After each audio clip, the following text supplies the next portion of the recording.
Nova tema, šta su pričali drevni Cezari, a svijet postoji zato da se mijenja, kogod vlado, kogod upravljao, kakav god narod gdje je živio, svijet postoji zato da se mijenja, ne zato da stoji na mjestu i nikad ništa ne mijenja.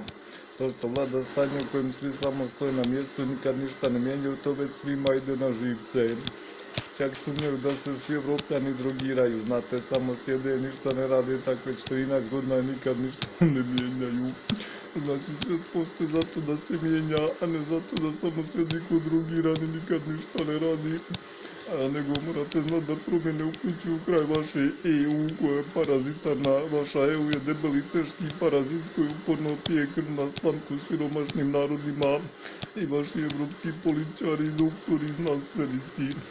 Kao drugo i Hrvatska i Bosna i Srbija neće ostati iste i vaša Jugoslavija, evropska je parazitska država koja je to tako samo parazitira na siromašnima.